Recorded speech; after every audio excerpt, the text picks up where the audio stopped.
دوسری بات یہ کہ ایک چیز کا حلال ہونا اس چیز کے اپنانے کے لیے لازم نہیں ہے۔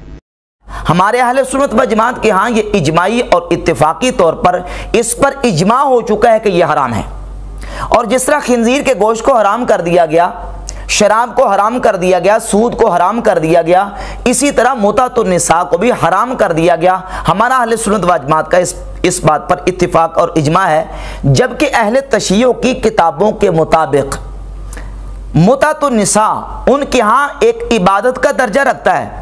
اور اس کے اس قدر فضائل و برکات ہیں کہ جو بندہ متعۃ النساء کرتا ہے اس کو اتنا ثواب ملتا ہے، اس کو اتنی نیکیاں ملتی ہیں کہ یہ کتاب ہے ان کی من لا یحذر الفقیہ۔ اس میں باقاعدہ روایات میں آپ کے سامنے پیش کرتا ہوں۔ من لا یحذر الفقیہ کی جلد نمبر 3 اور جلد نمبر 3 کے صفحہ نمبر 415 پہ روایت نمبر 4606 ہے کہ امام محمد باقر کی طرف روایت منسوب کی گئی کہ ان سے پوچھا گیا کہ للمتمتع ثواب، کیا متع کرنے والے کو کوئی ثواب ملتا ہے؟ تو انہوں نے کہا ہاں، اگر وہ اللہ رب العزت کی رضا کا ارادہ رکھتا ہو اور خلافاً علی من ان کا رہا، اور جس نے اس کا انکار کیا اس کی مخالفت کا ارادہ رکھتا ہو، یعنی حضرت عمر کی مخالفت کا ارادہ رکھتا ہو، تو اس کو ثواب ملے گا، اور اتنا ثواب ملے گا لم یکلمھا کلمۃ الا کتب اللہ تعالی لہ بہا حسنۃ، جو ہی وہ جو بھی کلمہ متع کرتے وقت کہے گا ہر کلمے پر اس کو ثواب ملے گا، ولم یمد یدہ الیہا الا کتب اللہ لہ حسنۃ، اور جب یہ متع کرنے والا اس ممتوع عورت کی طرف ہاتھ بڑھائے گا اس کو ہاتھ بڑھانے کا بھی ثواب ملے گا۔ فَإِذَا دَنَا مِنْهَا، اور جب یہ اس عورت کے قریب ہوگا غفر اللہ تعالی لہ بذالک ذنبا، تو اس وجہ سے بھی اللہ اس کے گناہ کو بخش دے گا۔ اور اگلا جملہ دیکھیں، اس قدر بڑی عبادت ہے ان کے ہاں، فَإِذَا اغْتَسَلَ، اور جب یہ متع کرنے والا متع کرنے کے بعد غسل کرے گا غفر اللہ لہ بقدر ما مر من الماء علی شعرہ، جتنے بالوں پر غسل کرتے وقت پانی گزرے گا ہر بال کے بدلے اس کے گناہوں کو بخش دیا جائے گا۔ یہ متع کی فضیلت ہے اہل تشیع کی کتابوں کی روشنی میں، یہ برکات ہیں اہل تشیع کی کتابوں کی روشنی میں، اور یہی من لا یحذر الفقیہ اس کی روایت نمبر 4607 ہے کہ اللہ تعالیٰ نے جبریل علیہ السلام کو بھیجا، اور جبریل علیہ السلام نے نبی کریم علیہ السلام کے ساتھ آ کے ملاقات کی، اور آ کے کہا کہ ان اللہ تبارک و تعالی یقول انی غفرت للمتمتعین من امتک من النساء، آپ کی امت میں سے جو عورتیں متع کرتی ہیں میں نے ان کو بخش دیا۔ متع کرنے والوں کی بخشش ہو گئی شیعہ کتاب کی روشنی میں۔ اور اگلی روایت جو ہے وہ 4608 ہے، اس میں یہ کہ امام جعفر صادق کی طرف منسوب کیا گیا، وہ فرماتے ہیں انی لاکرہ للرجل المسلم ان یخرج من الدنیا وقد بقیت علیہ خلۃ من خلال رسول اللہ صلی اللہ علیہ وآلہ وسلم۔ جب متع کے بارے میں پوچھا گیا تو آپ نے کہا کہ میں اس کو ناپسند کرتا ہوں کہ کوئی بندہ دنیا سے اس حالت میں جائے کہ متع جیسا رسول اللہ صلی اللہ علیہ وآلہ وسلم کا ایک خلق اور حضور کی نعوذ باللہ تعالیٰ ایک عادت وہ دنیا سے چھوڑ کے جائے، میں اس کو ناپسند کرتا ہوں۔ وہ کہتے ہیں میں ناپسند کرتا ہوں کہ یہ اس سنت کو چھوڑ کے دنیا سے چلا جائے، بلکہ سنت کو ادا کر کے جائے، متع جیسی سنت کو، نعوذ باللہ تعالیٰ۔ تو یہ فضائل ہیں اہل تشیع کی کتابوں میں متع کے، اور اس سے بڑھ کر ملا باقر مجلسی نے اپنی کتاب بہار الانوار،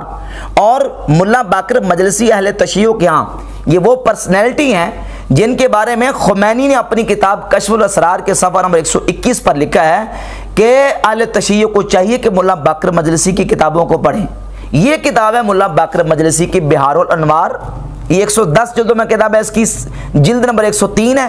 اور 103 نمبر جلد کے صفحہ نمبر 307 پہ یہ روایت موجود ہے، امام جعفر صادق کی طرف منسوب ہے کہ ما من رجل تمتع، جو بندہ بھی متع کرتا ہے ثم اغتسل، پھر متع کر کے غسل کرتا ہے، الا خلق اللہ من کل قطرۃ تقطر منہ 70 ملکا، تو اس غسل میں جو پانی استعمال کرتا ہے ہر پانی کے قطرے سے 70 فرشتے پیدا ہوتے ہیں، یستغفرون لہ الی یوم القیامہ، جو اس متع کرنے والے کے لیے قیامت تک بخشش کی دعا کرتے ہیں۔ اور اگلا جملہ ہے وَيَلْعَنُونَ مُتَجَنِّبَهَا إِلَىٰ أَن تَقُومَ السَّاعَةُ، اور جو متع نہیں کرتا اس پر وہ فرشتے قیامت تک لعنت کرتے رہتے ہیں۔